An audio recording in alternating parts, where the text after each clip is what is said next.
asalaamaaleykum mbokk yi ñu seetaan ci info réew mi ñu ngi leen di nuyu di leen ziar bu baax a baax comme ni ñu koy defee rek saa su nekk nee naa leen saa su nekk rek damay wër di sol sama dàll di fekk ndaanaan yi fu ñu mënta nekk ci réew mi rek ci Sénégal di leen loqati di toog di waxtaan ak ñoom di leen ko dégtal tey nag ma daal di seet si une jeune boo xamante ne gis nañ ko moom tamit mu ngi marqué empreinte am ci li nga xamante ne rek mooy musique bi fii ci Sénégal fi muy gën a yëngu nag mooy si côté acoustique bi lañ ko gën a ràññee mu ciy yëngu di ci def lu am solo ñu koy wax Mamy Touré alias Mamy Cruz tey moom la ñu seet si mooy suñu invité dañ koy daal di bàyyi rek mu nuyoog mbokk yi ñu daal di wéyal suñu waxtaan Mamy ñu ngi lay nuyu. delloo ziar bu wér maa ngi leen di ziar bu baax waaw di rafetlu invitation bi di nuyu waa info réew mi Sénégal wërngal képp ak diaspora bi maa ngi ziar ñëpp. ayca ginnaaw bi nga xamee ne rek Mamy nuyoo na taalibe Sëriñ Tuubaa bi laa koy wax man di yaay Fall dañ koy daal di rek dalal bu baax di rafetlu nuyoo boobu nga xam ne nuyoo na ko ñu dugg rek ci li nga xam ne mooy waxtaan bi Mamy ñu gis ne Mamy bokkul ci famille géwél Mamy sa famille kenn du ci way Mamy fan la virus bi duggee. waaw man de dama jékki-jékki rek commencé di way di toppandoo ay nit pas toppandoo carrément sax mais di jëlaat ay son di ko defaat. donc sama mag bi ne ma pourquoi pas nga lancé wu si musique parce que am nga talent bi et tout ça loolu moom mu dugal si waya mais man moom je suis soninké de père et de mère sama waaw saraxule laa ci ñaari côté yëpp amul benn partie si sama famille boo xamante ne ñoom ay kéwél lañ quoi voilà. ñu gis ne Mamy bu rabee nga ne moom la gën a mën Mamy bu defee côté mbalax acoustique nga ne moom la gën a mën ah nan la demee noonu lan mooy secret bi Mamy. ba xam nga artiste da nga war a polyvalent te balaa may fréquenter ay musiciens ay ñoo xamante ne dañuy def variété dama fréquenter ay rappeurs donc te nit ki moom defe naa ne li ñu naan àndandoo dafay wàlle quoi donc comme ñi nga xamante ne man dama leen doon fréquenter ñuy rap loolu moo waral yàlla def parfois ma dégg benn affaire rek am envie tegu si rap et puis affaire yooyu noonu quoi donc c'est venu naturellement. donc musique nekkul loo jàng dafa ñëw ci yow naturellement. non jànguma ko nag mais j'ai appris à jouer à la guitare sur YouTube xam nga damay dugg si YouTube bi di xool ay affaires yoo xamante ne ni intéressé na ma si côté musique di ko jéem a jàng mën ko aussi. parce que booy def benn affaire nekkul ne tey internet bi am na plusieurs opportunités yoo si mën a am mën nga si jànge comme ni ñu naan parfois nga yàqoo si mais mën nga si jàngee tamit parce que am na avantage yu mu amal nit ñi quoi tey jii bu demee ba nga xamante ne cours yu bëri en ligne nga koy defee kon war nga war a mën a jàng guitare jàng way jàng leneen ak leneen ci internet bi quoi donc man j'ai appris à jouer la guitare sur YouTube et regretté wu ma ko benn yoon. gis nañ type de musique bi nga xam ne moom ngay def instrument yi bi ngay def jouer guitare ak li nga xam ne rek mooy acoustique bi xam nga def ay cover yooyu noonu Mamy loolu nan lay demee liggéey bi nan lay demee si yow. ba comme ni ma la ko waxee rek ça vient naturellement xam nga tey boo demee bay cover da ngay cover son boo xam te ne yow sentir nga ko ak puis like nga ko quoi. mën nga bañ a xam artiste bi ci boppam mais son am na fu mu lay toll rek genre da ngay am envie cover ko donc noonu la par sensation la rek su ma amee envie cover benn affaire ma toog jouer sama guitare relever notes yi et puis waaye ko à ma façon quoi loolu la. Mamy mi ngi ci label wala Mamy mooy dem ay propre moyen. non man maay dem samay propre moyen depuis le début nag mais nekkuma ci label xam nga Sénégal moom gars yi dañuy wax label mais bon fii moom label yi bëriwu fi quoi. mu ngi noonu te mën nañ la jël sax en charge ne ouais on va faire ceci cela mais au finish du aboutir ci dara quoi parce que moyen bi du fa nekk dafay am turu label rek mais mu ngi noonu daal. Mamy ñu gis la Mamy xam naa dinaa ko tudd muy style bi style Mamy est-ce que des fois gars yi duñ la sonal comme lesbiennes yi ak style yu Mamy comme ça est-ce que duñ la sonal di la aborder des fois. ah nee nañ bu kii yabee waxan mbaane moom si doxin wala quoi te genre Sénégal moom ba yaa ma gën a xam dëgg bu tuuti la et puis am na yoo xamante ne moom ba yow boo ko ñoddiwul rek nit yi duñ la si fekk si quoi xam nga style ça n'a rien à voir ak lu nit ki di dund donc voilà man moom déjà yàlla dafa dogal dama gàtt tànk sama génn bëriwul mun nga nekk Sénégal 1 an wala 2 ans te doo ma gis donc yu mel noonu lu ma siy faral di dal affaire yooyu noonu quoi mais voilà mu ngi noonu man sama style c'est depuis ma nekk xale ah man sax damay màgg di changer man kat man damay màgg mu fait boo xoolee ba ma nekkee woon xale dégg naa boo ma solee lii jipp sax may jooy ndax sama yaay billaay sama yaay moo ma daan wax bu solo jipp bi wala solo lii xoolal su ma solaan jipp ba ñu fànt ba pare dem teg si samay Timberline mais xam nga léegi maa ngi màgg da ngay màgg xam ne yow t'es une femme xam nga parce que tu t'assumes en tant que femme quoi def ay pose cils fii pose ongle nanana donc c'est très normal quoi mais le style ça n'a rien à voir ak leneen quoi voilà. ba tey si style bi ñu gis ne Mamy tey mën nañ ne nit ki peut-être apparence am côté bu fi ñëw rek mooy si apparence bokkul dara ak li mu doon parce que tey Mamy bu ñu gisee sa style du ñu jàpp ne Mamy tey ku fonk diine la wala ku fonk julli la affaire yooyu te man dama gis ne Mamy ku fonk julli la xam nga ko dégg sa biir ay wax ne da ngay dem sax jumaa. waaw ba l'habit ne fait pas le moine moom franchement l'habit ne fait pas le moine parce que booy julliloo kenn ku dee fii ak lu nit yi mënti wax ku dee ak sa bàmmeel la tey boo sentiree li ma benn gaañ doon laaj démb mu ne ma lan mooy sa passe-temps favori lan mooy sa livre bu la gën a neex ma ne ko c'est le Coran mu ne ma lan mooy sa passe-temps favori ma ne ko maanaam sa temps libre lan ngay def ma ne ko su ma demul sport wala ma naafi la genre wala may lire damay nelaw comme xam loolu mooy sama temps libre loolu laay def quoi après nag mu ne ma non affaire yooyu bett nga ma ne ko mais c'est pas que da ngay génn di wax nit ñi da ngay julli wala da ngay li da ngay la man chaque vendredi dama daan dem di julli ji fële nu mu tudd Yoff fa laa daan jullee juma parce que j'ai une partie de ma famille là-bas et tout mais loolu c'est volonté la quoi tu vois parce que boo jullee sa bopp nga julli loo doomu aadama waaw léegi nag nit ki mën na doon lu ne nekk sàcc nekk bandi nekk lu mënti doon mais teewul su heure bi jotee da koy def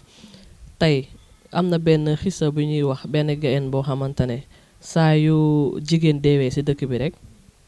da koy sulli ba pare sekk ak moom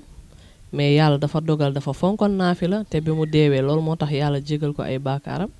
donc loo xamante ne tey boo koy def pour yow la jarul nga ci xaar pour nit yi di ko lu ñuy gis parce que duñ ko bind sa jë quand même mais bon ñu ngi góorgóorlu taxale rek parce que fii moom yàlla bu la tegee ci benn yoon bi moom ngay góorgóorlu di xaw a fakkasalu di def un peu sax lu muy sant sant yàlla la quoi. Mamy est-ce que yomb na tey ngay nu mu tuddati ngay def musique te nekkoo tey ci benn label ngay demal sa bopp est-ce que yomb na. non mosul yomb parce que boo xoolee fii Kër Massar dafa sori par exemple tey depuis le début je suis là booy génn fii taxi aller retour 5000 ça te fait 10 000 xam nga parfois nii da ngay am ay gain yoo xamante ne dinañ la mën a yóbbu et tout mais c'est pas facile en fait mais xam nga xëcc bu daggul dikk rek mbaa mu yendoo teg parce que bu fekkee ne que tey yow yaa ne lii sa passion la et que da nga ko bëgg da nga si investir musique loo ko jox daf la koy delloo quoi mais dafa laaj patience aussi voilà bu si suñu wërsëg nekkee rek incha allah dinañ lépp luñ ci jotoon def duñ ko regretter quoi ngi noonu. Mamy ñu gis ne Mamy buy wëy Waly dafay kontaan du mu demee noonu. Waly Seck day kontaan bu Mamy di wëy da ngay gis ne kii dafa bëgg. ndeysaan moom dafa ñaax a kiñaan rek dafa ñaax a kiñaan parce que moom ndaanaan bu mag la waaw tey moom Sénégal moom ñun dañoo comme li ñu wax rek dañ ko nangul quoi dañ ko nangul parce que mi ngi jël suñu drapeau di ko yóbbu fu sori parce que bu xasee ba génn réew mi doomu Sénégal la ñuy wax donc c'est notre fierté donc bu demee ba apprécier lu benn rakam di def et tout ça loolu ça fait plaisir te ñaax a kiñaan la aussi parce que mënoon naa di ñëw ci seenam wala mu bañ ma invité ci seenam sax bu boobaa tamit dama ko jàppee mais moom moo ubbi xolam dugal ci ay rakam tamit loolu lu nice la quoi franchement moom borom baax la moo tax tey jii nii bu gisee talent yi dafay apprécier voilà. nañu tamit sa diggante ak nga xam ne tamit mooy Carlou D moom tamit daf la bëgg qu'est-ce que ça fait Mamy artistes yu mag yooyu nga xamante ne ay artistes yu mag lañu ba ñëpp nangul leen ko comme ni nga ko waxee tey ñu lay bëggee bëgg la boo wëyee ñu kontaan nekkul lu yomb parce que tamit gis nañ ne jeune talent yi bari nañ fi mais yow ñoom gars yi dañ la bëgg Mamy. Carlou D moom yàlla dogal na man dama yàgg fil lu muy def la dernière fois je pense c'était le 14 février bi passé dama demoon ci benn rajo ñu ne ma Carlou D lañ invité mais dañ ko bëgg a defal surprise mais yow yaay surprise bi ñu ne ma yow yaay surprise bi quoi mais bi ma ñëwee man Carlou D lu ma gën a neex ci moom mooy dafa nekk mag ba pare yaru te loolu tamit la wax ci man nee na yar bi ma am loolu moo tax man ma neex ko te moom it comme ku ñaax a kiñaan la quoi parce que tey jii nii man li may wax la rek gis nga àddina boo nekkee xale nga nekk ci benn affaire tant que yaa ngi am le respect des grands rek yow santal yàlla quoi parce que loolu moo ëpp solo parce que ku la jiitu moo la mën a wax fi ngay toog donc loolu la quoi. lan lay def ci yow loolu lan lay def ci yow ñoom bëgg gi la bëgg di la bëggee boo wëyee ñu kontaan te nga am fi ay morom yow ñu taamu la ci ñoom bëgg la lan lay def ci Mamy. ah ça fait plaisir parce que boo xoolee ni nee nañ yar lu mu la mayul du la ko xañ du question de talent bi kese mais yar bi ci la bokk quoi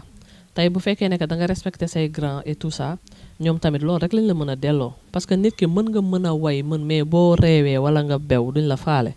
waaw da ngay wane ne que carrément que tey jii nii waaw ku la sut woowee ko njool mi waaw te ku la mag tamit da nga ko war a jox cër comme li papa Youssou Ndour doon wax mu ne tey li am ci internet bi yëpp da koy xool mais neexu ko parce que mag dafa war a respecter rak dafa war a respecter mag topp ci baay donc buñ ko defee noonu ñun ñëpp parce que boo joxee nit ki cër par force nit ki dalay delloowaat cër boobu noonu la demee et ça me fait vraiment plaisir franchement. ñu gis ne tamit Mamy doon nekkoon nga ci nga xam ne mooy Edmo Flow yéen a ngi liggéey ba tey wala liggéeyatu leen. non Edmo c'est du ma ne c'est un ami c'est un frère Edmo sama frère la et puis temps yooyu man dama doon jouer guitare lancé wu ma woon carrément ci côté musique man côté way bi quoi donc on a bossé ensemble ma nekk guitariste et tout et puis man ak moom relation yu cool la ñu am parce que Edmo c'est un frère kooku moom du musique moo ñu boole kese quoi kooku c'est autre chose man ak moom ay frères et sœurs lañ te moom tamit voilà ñu ngi déggante musuñu am problème waaw franchement musuma am problème ak benn artiste te moom tamit rawatina moom mi nga xamante ne c'est mon frère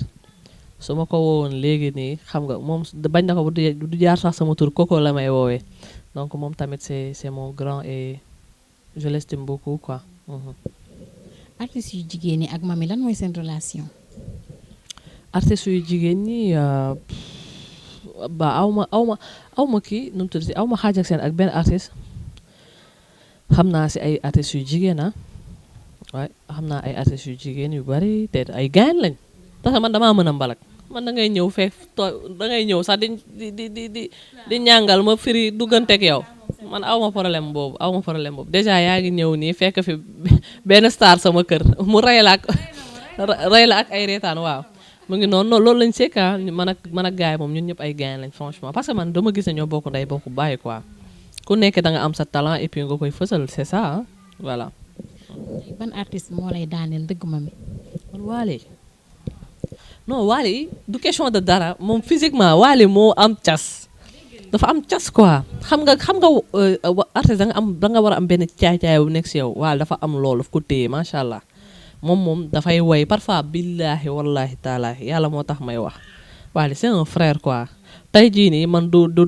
lu ma dara lu ma Waly may wala quelque chose comme ça mais parfois mu woy sama xol bi neex ba ma taxaw sama kaw lal di pàkkar ni tellement ndax kontaan parce que genre j'aime bien ce qu'il fait waaw neex na ma trop lu muy def neex na ma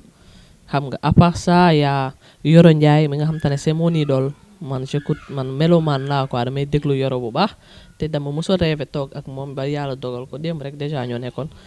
et c'est un grand boo xamante ne il m'aide beaucoup mais sama waykat moom Waly la Waly moom je l'aime bien. kon Faramareen bi daal moom mooy sa woykat ayca waaw Mamy ñu gis ne nag bi nga commencé ba léegi yaa ngi def ay single et tout ak ay comment dirais-je ak ay duo ak yooyu mais gisaguñu Mamy mu génne album bi c'est pourquoi Mamy. waaw album moom mooy identité artiste bi comprendre nga mais yàggatul parce que album dafa xaw a metti parce que album tamit promotion bu jaar yoon moo ci topp parce que boo xoolee fii gars yi ñu si bëri dañuy génne ay mixtape ay max ay mixtape mais bu ñu demee ba dëgër ba nga xam te ne Sénégal njaay gi kenn laam-laamee wutul seen mën-mën si la ñuy soog a teg album quoi donc album nekkul loo xam te ne dafa yomb da ngay xëy rek génnee ko mais nekk na samay projet bu baax a baax a baax parce que job nañ li tax ñu war a teg album franchement. Mamy ñu gis ne nag tamit jamono ji comme li ma wax sànq rek si Waly Seck la ñuy des ñu gis ne période bi gis nañ ne am na problème ak nga xam ne mooy Sidi Diop mën nañ ne sax ñoom ñaar amuñu problème mais tey soirée Sidi Diop am na nu mu demee ñu ne Waly moo ko def ay fansu Sidi Diop taxaw ne Waly moo ko def yow ak ni nga mel ak Waly nan nga gisee loolu ban xalaat nga ci am. Man moom xam nga ku nekk rek sa kaw bàmmeel nga taxaw tey jii nii doo nekk fii di wax leen loo xamante ne leeru la. mais juste pour dire rek que ne ñoom duñu ay noonu quoi ay nawle lañ te Waly liggéey na fi loo xamante ne nii kenn mënu ko laam-laamee quoi franchement moom la fi yàlla teg comprendre nga léegi nag am na ci ñeneen ñu nga xamante ne nag muy man di keneen ak keneen dañuy jéem rek xam nga roy si suñuy papa tey Waly dafa roy si papa yu sundu roy si papaam ba toll fi mu toll nii donc tey jii nii ay ñoom Sidi Diop ak Mamy Cruz ak keneen ak keneen war nañu war a mën a roy si Waly ba atteindre seeni objectif donc Sidi ak Waly ay gain lañ parce que ay frère lañ comme ni ma koy waxee rek Waly moom dafa am benn objectif bu rëy mooy jël drapeau Sénégal yóbbu ko fu sori Sidi tamit am la même chose kon ñaar ñooñ bu ñu nekkee ci yoon di dox waruñu nangu ku leen jaxase wala ku leen nii ne fii di wax ay wax yoo xamante ne amul sens quoi pour man dooyu ay wax yu yàqu la franchement ouais voilà. Mamy fan lay daje ak ay fansam fan ngay tëgg fan la fan si di fekk. waaw man nag daal naa tëgg ay Villa Racine métro Dimène ay Jamis Club affaire yooyu noonu parfois dama daan jékki-jékki rek def apéro jékki-jékki rek daan ne sama ku ma bëgg a gis na ma fekk lieu-tel ñun ñëpp ñu dajaloo fa yéey suñuy gerte caaf ak naan suñuy zi xumbal ñëpp way buñ paree ku ne jóg dem sa yoon parce que loolu dafay faciliter parfois say fan ñu gis la am opportunité toog ak yow waxtaan ak yow quoi tu vois noonu la demee voilà mais comme corona bi moom dafa koroon ñëpp en ce moment bu affaire yi gënee ubbeeku incha allah xam naa ne du ñàkk ñu joxe information yi tout ça pour ñu xam fi ñuy fekk quoi incha allah. comme fi nga laal rek laay ñëw mi ci corona bi gis nañ ne période corona bi ñëw na tase ak li nga xam ne rek mooy mbënd mi fi xew gis nañ ne Kër Massar bokk nañ ci ñi nga xam ne ñoom la mbënd mi gënoon laal gis nañ ne gars yi sonn nañ fi lool ci période mbënd mi ban gis-gis nga ci am lan moo war a doon taxaw bi selon toi. État bi jóg si rek franchement parce que nit yi sonn nañ quoi man keroog damaa jóge fële jógee côté Sédiment di ñëw gis ay jënu koŋ si tali bi ñuy faccax ma ne mais fii dafa am dex wala la mais loolu c'est honte yàlla nañu yàlla suturaal Macky Sall tamit gestu gaay yi ne si mbënd mi quoi franchement parce que sonn nañ de parce que nga nekk sa kër xam nga taw bi ñëw génnee la fa man su tawee damay toog barki alxuraan ma ne ma jóg ma toog ma ne alhamdulilahi rabbil alamin parce que defaluma yàlla li tax mu teg ma si foofu quoi si fu ma nekk noonu su ko neexoon mu léegi mu génnee ma fii voilà quoi mais ñu ngi ñaan yàlla état bi gestu leen ñu defar affaire yi gën a yaatal assainissement bi xam nga ñu nit mooy loolu daal ñu nit ñu fexe de telle sorte que bu ñu defalee ay égout ñu bañ si ñuux ay dooma daaw ak suppu kànja ak mbuus ba affaire yi fat parce que après ñun ñooy subir conséquences yi voilà. Mamy ñu gis la aussi Mamy nga nekk jigéen Mamy ñu fekk la tey sa maison de famille sànq rek ñu ngi ciy waxtaan mën naa ne avant émission bi tey ñu fekk la tey sa maison de famille fa nga nekk ba tey bougé woo demoo fenn te gis nañu ne tey xale jigéen ñi sa ëpp bu ñu commencé am succès doon artiste commencé feeñ tuuti rek dañuy beru dem jël appartement nekk fa xam nga ñu gis ne Mamy ba tey moom mi ngi dëkk ak yaayam ak papaam ñëw nañu nga présenté ñu sa yaay présenté ñu sa papa ñu doon ay nit ñu baax ñu gis Mamy ni mu mel ak famille am Mamy dafa attaché wu si famille am moo tax génnul wala lan la. waaw attaché wu naa sama famille mais tamit am naa opportunité génn de man maa génnul en fait mais ab nekkul ne tamit képp ku nga xamante ne jël na appartement si biti rek war nañ ko war a mën a taxé parce que tey jii nii sa liggéey mën na la may nga bañ a mën a toog sa kër maanaam nga déplacé wu gën a jege ville bi wala quelque chose c'est que sénégalais moo maanaam africain moo xaw a ñaaw njortu laay wax sax parce que boo beloo rek dañuy nekk di wax affaire yooyu noonu mais bon man damaa takk sama yaay de trop te comme maa ngi am moyen wu di génn di dem di ñëwaat donc pour man nekk nga entouré wu sa famille loola daal sax ñu yëg ko moo ma gënal daal franchement waaye. Mamy amoo jëkkër Mamy ana xale bu góor bi. Man de moom laay jéem a luxus ni di xaar mu ñëw boobu ba tey maa ngi xëcc période mais bon ba yàlla moom li sama yaay di wax ndab bu nekk am na kubéer ba pare man xale laa du ma mag waaw sama mag yi dem nañ ba dépassé sama ay soog a am jëkkër donc c'est que Sénégal dañoo jël jëkkër def ko comme waaye yow réussite wala quelque chose comme ça mais bu waree ñëw day ñëw bu waree ñëw day ñëw de l'essentiel na nga sëy ki nga bëgg ku lu mën a teg ci yoonu siraatal mustaqim xam nga ñun sama genre gi dañoo yées ku ñu mën a jubal ñu tuuti buñ ko amee jël daal mais bon mu doon ki gën ci ñun quoi ñu nit ñu gën ci moom voilà loolu la. am nga copain. Waaw mango bu ubbul kay faaw ay weñ biw ko. kon weñ yaa ngi kii daal instant bi. weñ yaa ngi biw temps yi passé weñ yi biw ñu woon mais léegi parce que man maa ko décidé woon mais weñ yi moom ñu ngi biw. weñ baa ngi biw weñ yaa ngi biw. Mamy weñ baa ngi biw weñ yaa ngi biw loolu wax la de waaw kon weñ bu mag bi daal gaynde boof ci buntu kër gi. waaw muus parce que bu dee gaynde dëgg mooy ku takk dugal këram waaye bu dee instant bi moom muus la waaw. kon muus gaawal def fu la muus gaawal def fu la ndax nga doon gaynde waaw kay loolu lañ ko bëggee. na lamp yi tàkk waaw na lamp yi tàkk bokk. yaay faal bu jongoma bi tamit loo ci xaar sama waa ji yaa ngi yéex de yaa ngi fo nag. yàlla baax na. ayca Mamy dañuy ñëw rek ci li nga xam ne tamit mën nañ ne tey actualité la muy gis nga période bi gaal yi xale yi ñuy dem ci gaal yi jeunes yi di dee lépp ndax dëkk bu metti bi xam nga tey Mamy en tant que porteuse de voix tey lan nga ci mën a wax lan nga mën a wax jeunes yi tey. waaw man comme lu ma doon wax la dernière fois rek ma ne tey boo demee ba sentiratoo sa bopp sa propre dëkk xam nga daf lay pousser ngay def loo xamante ne waroo ko def quoi franchement mais pour man jël gaal gi am na beneen solution bu ko gën parce que tey buñ ne non à l'immigration clandestine waxuñu non à l'immigration quoi tey jii nii jóge dëkk dem dëkk pour uti fa loo yóbbu sa kër njiitu na suñuy juddu depuis temps yonent yi la donc kenn bañu ko mais xam nga tey bu fekkee da nga dem nga dugg ci gaal bi xam nga yow nga dee sa yaay day ñàkk ñaari yoon ndeysaan te voilà maire yi lu ñu am seen dooma leen ko gënal waaw te comme li gars yi di wax ñun tamit bu góor ñëpp dee ñun baa dinañ am jëkkër waaw mu ngi noonu daal mais bon na état bi jàpp ci parce que tamit quoi qu'on puisse dire dafa métti billaay man duma leen juger franchement duma leen juger parce que ku nekk yaa xam fu la tolof di toll ba nga jël dugg ci gaal man pour man ñuy dugg ci gaal ay jàmbar dëgg lañ ndax yow nga xool géej amul bànqaas nga dugg fa ne lan foog nga tekki loolu jihaatu nafsu la loolu boo deewee sax àjjana nga jëm mais bon man daal bu ma sañoon gars yi xam nga ñu gën a gëmaat seen bopp gëm yàlla xam ne yàlla jeexul quoi waaw mais nag tey ku sa yàlla fu mu tudd sa dee fa ngay deewee mais nañu góorgóorlu jàpp tawoo bàyyi tamit ñun nee nañ tey jeunesse bi nii bu ñu bëggee xam suñu ëllëg nan lay mel dañuy xool ci suñu jeunesse donc il faut que ñu jéem a defaruwaat xool nañ la ñuy def ba mu ngi noonu daal yàlla jàppale ñu nekk ñoo xamante ne dañuy am volonté xam nga nangoo liggéey parce que sénégalais boo xoolee nangu na liggéey trop mais dañoo gisul liggéey foo toog di jaay ñu jël yëkkati la fa xam nga te duñ la utal liggéey loolu tam dafa metti franchement ça fait vraiment ça fait mal quoi man moom dama leen yërëm barki alxuraan parce que comme si doonoon tamit tey doo nangu ku taxaw du la juger quoi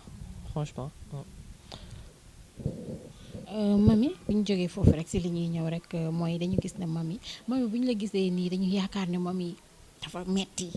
Mamy dafa dur mais man dama ñëw tey sa kër ma gis beneen Mamy laa gis man tey vraiment. mais firi kafre xam nga bari jàmm vraiment. waaw ba photo moom xam nga photo mënoo see juger nit photo moom mënoo see juger nit mais bon ñun moom ay yaay faal lañ man je suis né dans une famille modeste ay saraxule xam nga ñun lu ñu xam mooy groupe boo dëkk fenn xam nga bu guddi jotee ñu teg suñu ataaya ñun ñëpp waxtaan ka fooree affaire yooyu noonu hospitalité boobu noonu xam nga duggante bi waxtaan bi noonu loolu moom mënoo juddu sax ci genre famille boobu ba pare di mel neneen voilà loolu la mais yéen a ma gën ndax yéen ñëw ngeen fit ñu toog waxtaan xam nga reetaan loo ma ba bëgg a dee loolu rek dëgg dafa neex. yow yaa baax rek Mamy vraiment wax dëgg yàlla plaisir la jàkkaarloog yow Mamy nag fi ñuy ñëw rek mooy li nga xam ne mooy projet yi Mamy ci lan la nekk instant bi parce que démb yaa ngi noonu démb nag maa fësee ne ma dangaa nekk ci xaw ma lan moom ci lan nga ne. damaa nekkoon ci benn tournage parce que dafa am benn affaire bu may waaj mais xam nga rek damay def surprise mais yow yaay def après yow yaay am exclusivité bi waaw incha allah mais bon ñu ngi ci ay affaire projet yi nag ma yaatu na parce que année 2020 bi yaa gis lépp fauché amoon nañ ay projet yu mag sax mais bon yàlla baax na daal bëgg nañ daal décembre bu fekkee affaire yi ubbi na carrément ñu teg ay date et tout te bu boobaa moom yéen moom samay partenaire ngeen di doon incha allah. bëgg nañ ko doon de boobaa ñun ñooy am exclusivité. surtout vraiment cëpp kër gu mbokk bu ma sëqatee nga dégg ma waaw. dañoo jege yow de sa réewuñu ma ak yow Mamy kon nag xam naa rek dañ lay bàyyi rek nga tàggoog mbokk yi ñu doon seetaan plaisir la woon torop si jàkkaarloog yow vraiment. en tout cas merci à toi parce que question yi pertinente na franchement waxtaan bi gàtt na neex na saf na waaw loolu moom maa la ko waxal yow. info réew mi daal fii la mburu mi di xoyom-xoyomee di leen remercier ci dalal bi di nuyu ñëpp di ziar ñëpp di leen wax ne lépp lu ma fi wax te mu dëng maa ngi koy jégalu parce que nit dong la aussi di nuyu ñëpp daal kaana du réfléchir comme ni ko fa ay dara di waxee la la la la la fa la ila la ila illallah Sayyiduna ya Rasulullah Fala ilaha illallah jëfrekor Sayyiduna ya Rasulullah Mam Bamba mooy ki màgg ba tax amul morom te ku fi am morom mu dellu doon sa borom lil xaadatil ujoori wal masaliwo bitay wal jës bi wa ini saliwo la Bamba waxoon ba mu ñibbisi ci bato ba 7 ans 7 mois 7 jours la am Mam Bamba teg sa naan bal naa képp ku ma tooñ kon dikk leen sant leen ma yéen ñi samay ñoñ fala ila ila wo fala ila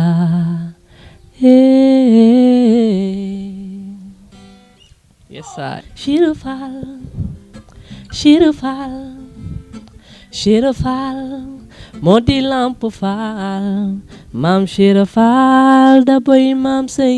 Njaay Maam Chirou Fall moo di lamp Fall yow dem ne dukkat ci Bamba ji yow ci Bamba ji dukkat ci Bamba ji yow ci Bamba ji ne yëngal ci say mbagg aayul yow xanaa neex ne yëngal ci say mbagg aayul yow xanaa neex ne dukkat ci Bamba ji yow ci Bamba ji dukkat ci Bamba ji yow ci Bamba ji ne dukkat ci Bamba ji yow xanaa neex